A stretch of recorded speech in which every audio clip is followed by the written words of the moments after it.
Então, ok, vamos mostrar aqui um exemplo de algumas exceções, né? Digamos que a gente tem um vetor de número inteiros aqui e esse vetor de número inteiros a gente tem três inteiros.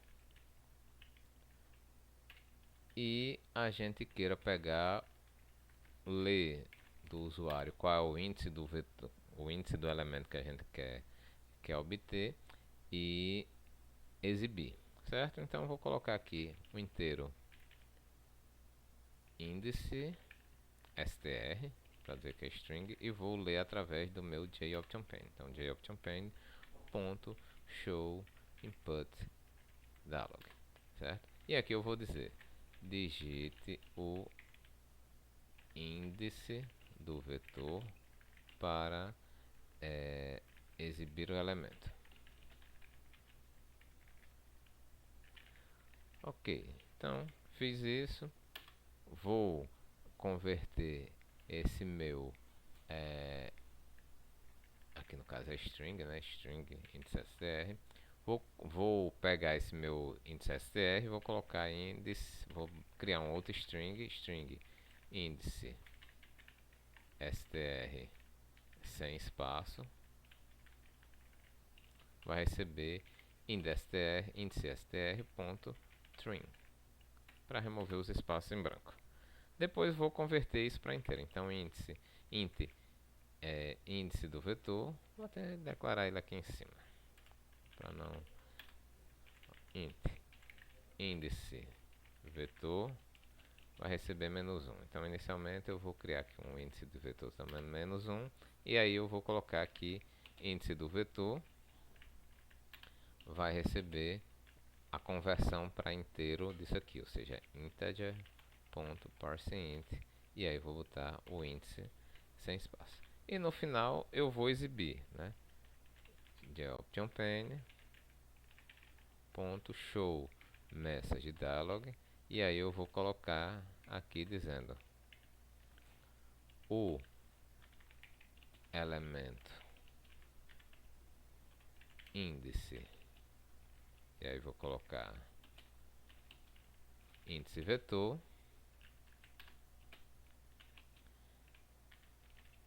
é, e vou colocar aqui mais vetor na posição índice vetor. Ok, então aqui dá um system.exit 0 para ele sair do programa, né? E aqui está o nosso programa. Simples, sem nenhum problema, né? Vamos executar. Executei, o que é que aconteceu? Vai pedir, se eu botar o elemento índice 0, ele vai dizer que o elemento é 10. Se eu botar índice 1, o índice o elemento é 20, né? Se eu colocar índice 2, o elemento é 30. Até aí, tudo ok, né? Mas aí a gente vem, o que é que pode acontecer? O usuário pode vir aqui e cancelar. O que é que vai acontecer com o nosso programa? Ele não exibiu quem era o elemento, né? O programa foi interrompido e ainda deu aqui, ó, exceção no main em o do tipo null pointer exception. Por que vai acontecer isso? Porque quando eu não coloco nenhum valor, o resultado do índice SR é nulo. E aqui, quando eu tento nulo.trim, ele vai dar uma exceção. E aí, o que é que eu vou fazer? Eu vou colocar aqui meu bloco try, né, que é o bloco dizendo, olha, nesse código aqui pode dar uma exceção. Aí, onde pode dar exceção? Basicamente, a exceção ela pode ocorrer nesses três comandos. Quando eu coloco nulo aqui, né, e eu tento converter, e quando eu tento converter string para inteiro. Então eu vou isolar aqui o bloco, vou circundar esse bloco aqui, onde eu sei que pode haver uma exceção, né? Então boto aqui try e vou colocar aqui no final qual é onde acaba, né? Então aqui no caso, try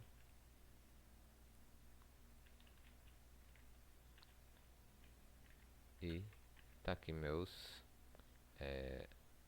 meu bloco try. Depois de indicar, né, de isolar o bloco onde a exceção pode ocorrer, eu vou colocar os blocos catch, né? No caso aqui, se eu quiser tratar qualquer exceção, então eu vou colocar exception é x e vou colocar aqui uma mensagem se uma exceção ocorrer. Então eu vou dar um sysalto aqui simplesmente dizendo a exceção ou uma exceção ocorreu. Ok, agora se eu for aqui e colocar cancelar, ele vai dizer uma exceção ocorreu. Mesmo tratando essa exceção aqui, a gente ainda teve um array index out of bounds. Por quê? Porque esse índice do vetor que eu coloquei aqui inicialmente como 1, ele não é acessível, né? Então, de certa forma, a gente também precisaria colocar essa, essa exceção aqui, ou esse comando option pen dentro do try, né? Mas qualquer elemento qualquer exceção que acontecer dentro desse bloco, ele vai ser tratado por esse catch. Aí sabe, por que exception, né?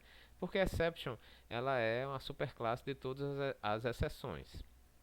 Então, seja qual for a exceção que ocorrer, ele vai dizer essa mensagem que ocorreu uma exceção. Então, se eu colocar aqui esse comando aqui dentro, eu vou ter ele vai ser tratado por essa exceção. Então, por exemplo, vou fechar, ele vai dizer uma exceção ocorreu. Vou colocar aqui um número inválido, um índice inválido. Ele vai dizer que uma exceção ocorreu. Vou colocar aqui um índice que é inválido, -1. Uma exceção ocorreu. Então, nesse caso aqui, seja lá qual for a exceção, esse bloco vai ser executado. Mas aí a gente tem a possibilidade, né? Eu posso tratar essa exceção aqui de várias formas, né? Eu quero dar uma mensagem se ele digitou o número errado, quero digitar uma mensagem se o índice foi inválido, quero mandar uma mensagem se o formato do número foi inválido. O que é que eu faço? Eu faço vários blocos catch.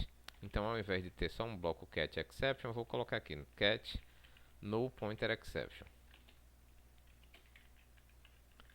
Aí aqui, ao invés de fazer isso, eu vou dar um system er.println e vou dizer o índice não foi informado. Não foi informado.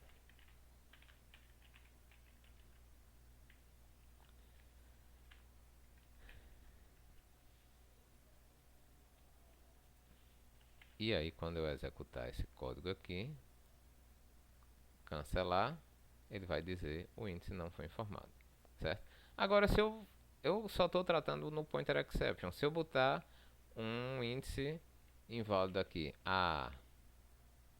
vai dar uma exceção do mesmo jeito. Então, se eu colocar um tipo de exceção específica, eu tenho que, e puder ocorrer outro, eu tenho que colocar vários catches. Então, eu vou colocar outro catch aqui, que seria o catch number format exception.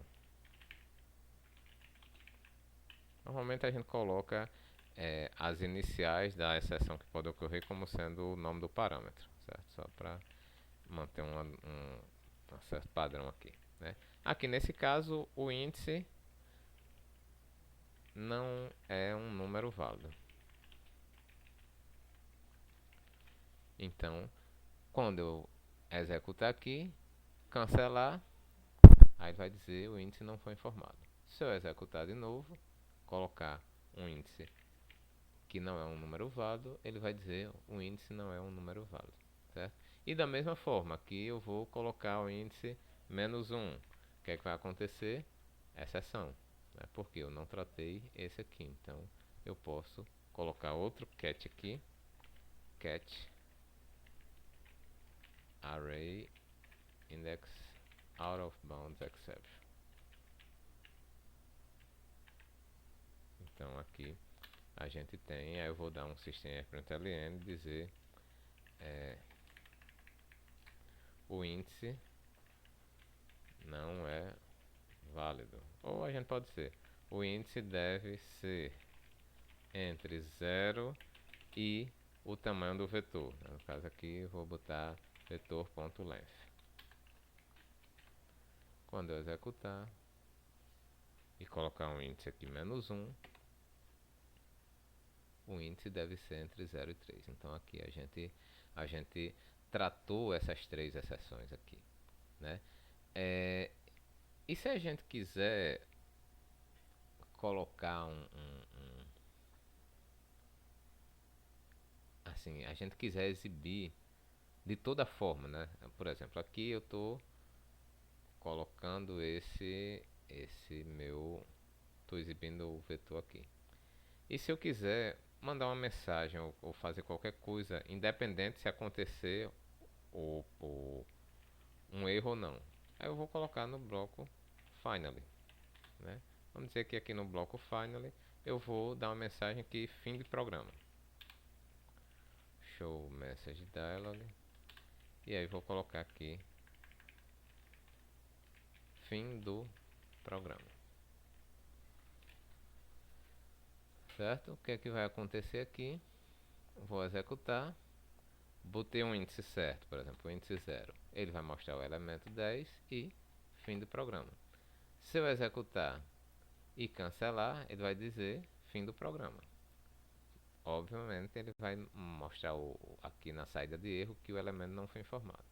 Se eu colocar aqui um índice que não existe, fim do programa. Então o finally ele vai ser executado de qualquer forma, certo?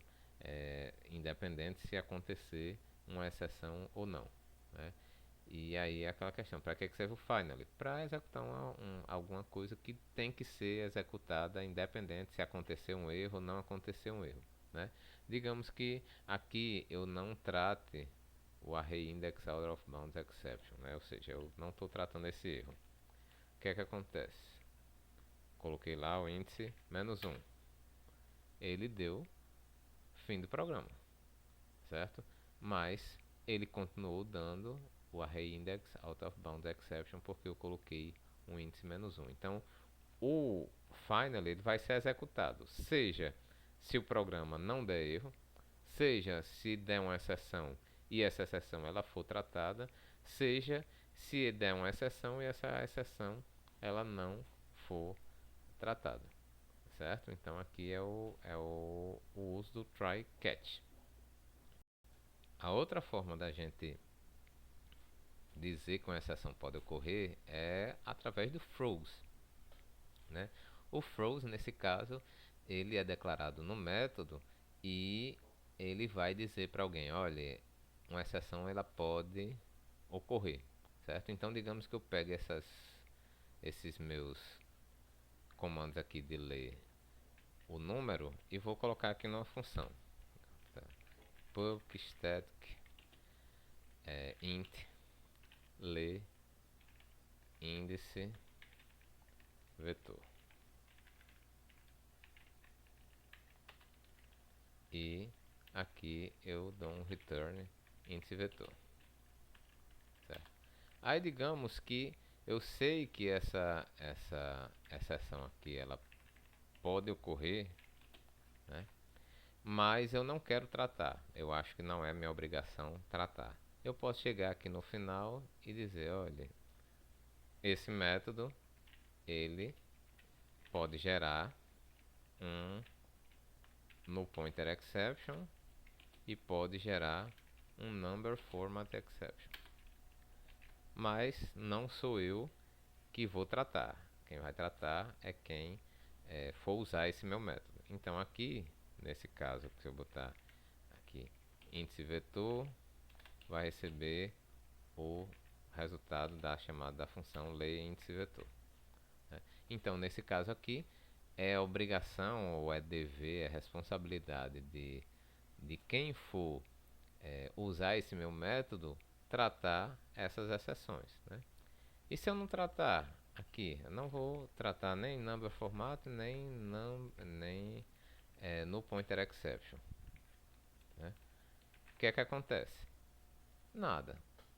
Mas eu não estou dizendo com throws aqui que quem for usar esse índice vetor tem que tratar essa exceção, que ela pode ocorrer? Pode, exatamente. Mas como no pointer exception e number format exception, elas não são aquelas exceções checadas, né? Elas são unchecked exception.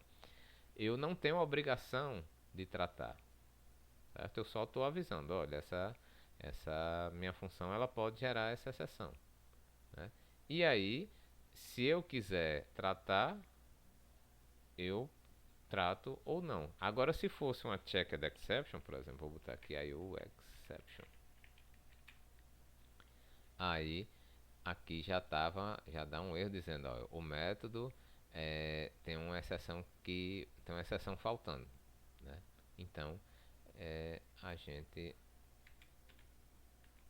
é obrigado a tratar, certo? Mas nesse caso aqui, a gente tem, mas não é obrigado necessariamente a tratar. A gente trata se quiser, certo? Aqui. Então aqui é a forma de como a gente lida com as exceções. Ou a gente trata as exceções, ou a gente repassa a responsabilidade, diz para quem for usar nossas funções tratar as exceções.